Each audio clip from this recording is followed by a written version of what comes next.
Good morning. My name is Jonathan Koppell. As Chuck said, I'm Dean of the College of Public Service and Community Solutions. You called yourself Charlie, by the way. That's a new one on me. I might have to call you Charlie now. I'm really delighted to welcome you to Arizona State University. I want to talk a little bit about the college, and in many ways, Chuck has done a good job describing, I think, what makes us distinctive in terms of our purpose. But I also want to start by talking a little bit about Arizona State University. Because ASU is increasingly getting a reputation for being a highly innovative, different university on the landscape of higher education, not just in the United States, but globally. And it's important to understand why, not just the most innovative label that you'll see on the sides of every bus that goes by while you're here in Arizona. So first of all, we have a very different view in terms of what it means to serve our community and serve students. So the first thing that most universities will tell you is how many people they reject, right? It's an odd thing that we've gotten somewhat used to. They'll say, well, we only accept 4% of the people that apply or whatever. And we're so inured to that it doesn't strike you as odd at a certain point. But it's a deeply peculiar way to tell people how good you are. We don't operate by that premise. Our view is if you can do college work, which we define in our own way, we will make a place for you. And as a result, we are the largest university in the United States with 100,000 students and continuing to grow.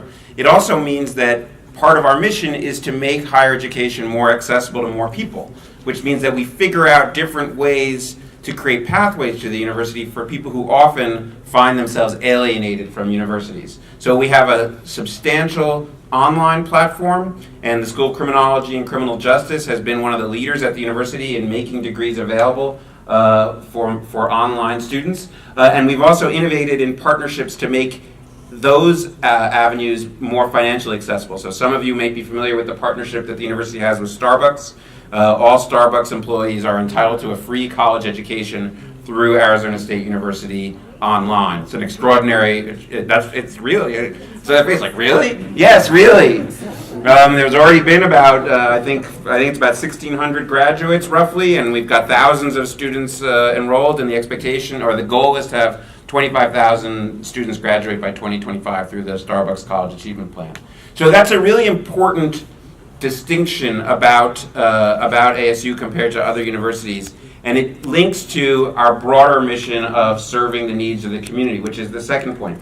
We pride ourselves on being a research university that achieves excellence on par with any university in the world. And one way we measure that is by how many dollars we bring into the university for external funding. And I know a lot of you are familiar with this, but we are now well past $550 million a year in external research awards annually. That puts us in the top 5 among universities without a medical school. It's an extraordinary achievement, and what's particularly important is to put those two things together.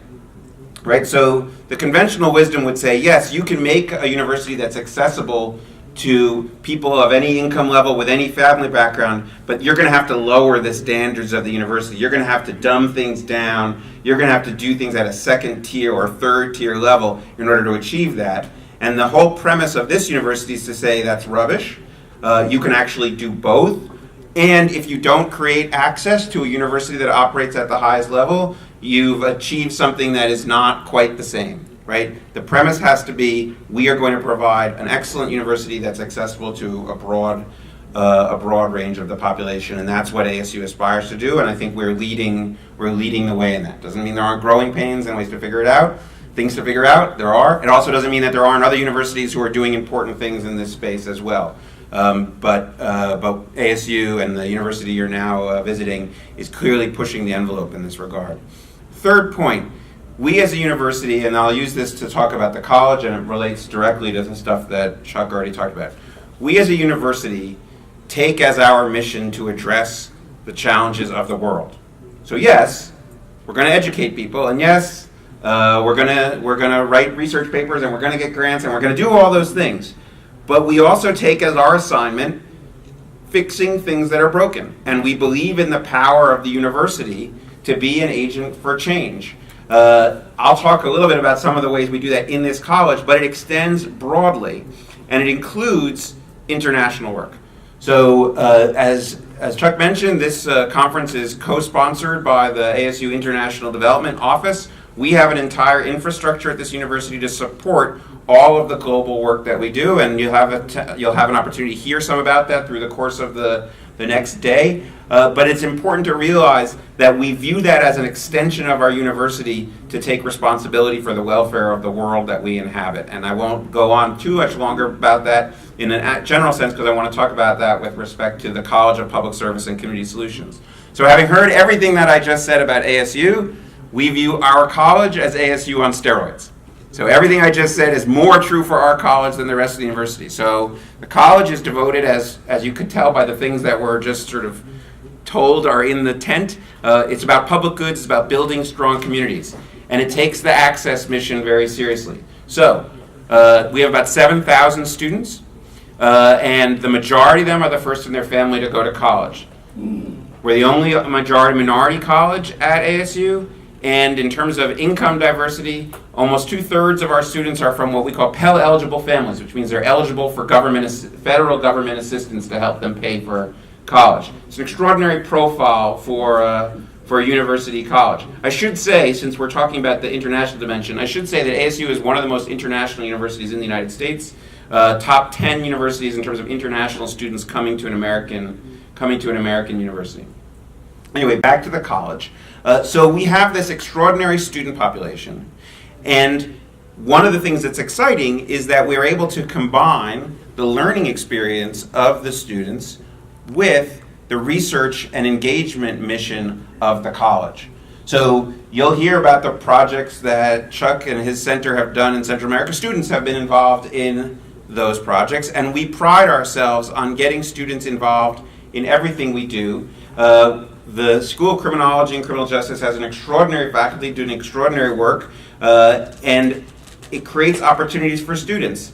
Hopefully you'll have the opportunity. I'm going to embarrass Cassia. Dr. Cassia Spahn is the director of the School of Criminology. Stand up and wave, so everybody says. Is the director of the school. So trap Cassia and get her to brag about the school and its faculty and the ways in which the faculty are doing work in the community and the opportunities that creates. But I thought I would expand on a particular point that Chuck built upon, which is the value of research in the community and how it helps solve problems.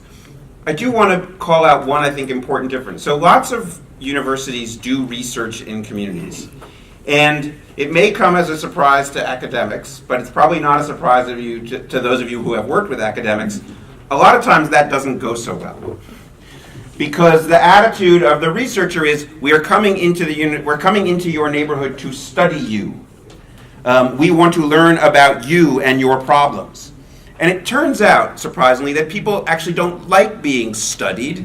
They don't like being guinea pigs, and they don't like being the subject of experiments. And so I always think it's funny when there's a human subjects process at a university, and the community has to engage in that human subject process. I'm like, wait, I'm the human subject? It doesn't sound good. It doesn't sound good. So what we try to do in this college is not behave as if we are studying communities. And I've come to really appreciate language that's used by one of our research centers in the School of Social Work called SIRC, the Southwest Interdisciplinary Research Center, that does a great deal of work studying behavioral health equity issues. And a good deal of SIRC's work is in Latin America, particularly in Mexico, but also in Central America, and maybe that'll come up in the course of the conversation. The language that SIRC uses is that the members of the community are co-PIs. So for the academics, you'll know what that means, but I'll say to everybody else, PI is principal investigator. And so we view our community partners as partners, and we view them as partners in the research. So that means that they are not merely being studied, they are helping to drive the research agenda. And the questions that we are seeking to answer are not defined by us as academics because we think it'll be nice in a journal. The questions are defined in partnership with the community members with whom we're working because they are the important questions that the community members want answered. And so that's the critical point, I think, about Chuck's remarks, is that gathering data and building up a case and bringing empirical evidence to bear is not an academic exercise. It's an exercise in collaboration with those who want to see problems solved, and we think we can be a good partner in doing that. So let me I'll give a couple of examples just so you get a sense of what I'm talking about.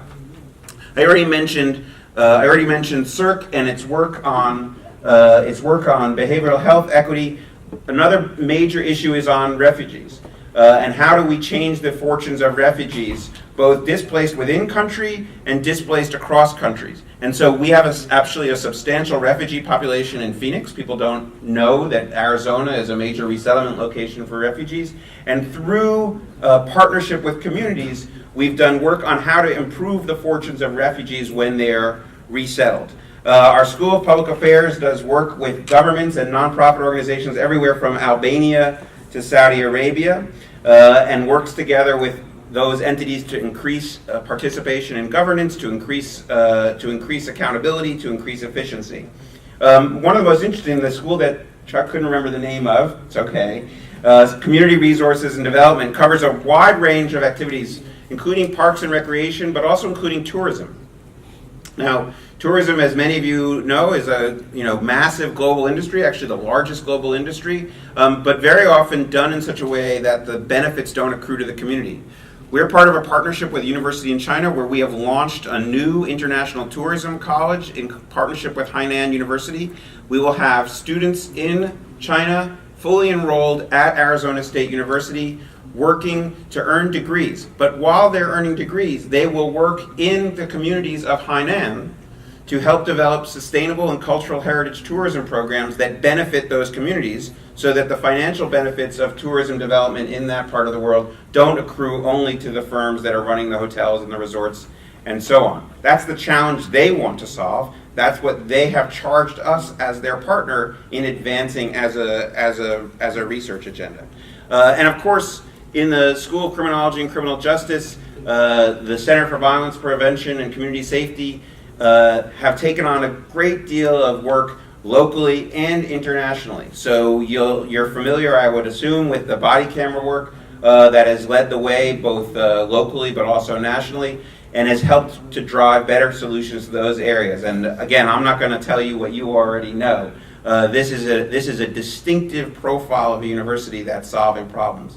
So I'm delighted that you're here. I'm jealous because I'm always the person that makes remarks at the beginning and then I have to go to the next thing, and I look at the program and wish I could be part of the discussion, which looks absolutely fascinating. What I'd leave you with is the following thought. Having said what I just said, I invite you to come to us, Chuck, to Cassia, to the other faculty members who are in the room, and I'll mention that our Associate Dean for Research, Ramona Denby, is also here as part of this conference. Come to us with the challenges that you're seeking answers for. We view ourselves as developing community solutions. We put it in the name of our college. When we say community solutions, we don't just mean Phoenix, we don't just mean Arizona, we don't even just mean the United States. We view our responsibility to the broader community of humanity, at the risk of sounding overly grandiose. And so we're hungry for your ideas, and we're hungry to see how we can be a good partner, a good co-PI. And so thank you again for being here. Apologize that it's a little bit hot. If it bothers you, come back in July, and then you'll feel really good about today. But I hope you have an enjoyable conference, and I look forward to hearing how the conversation goes.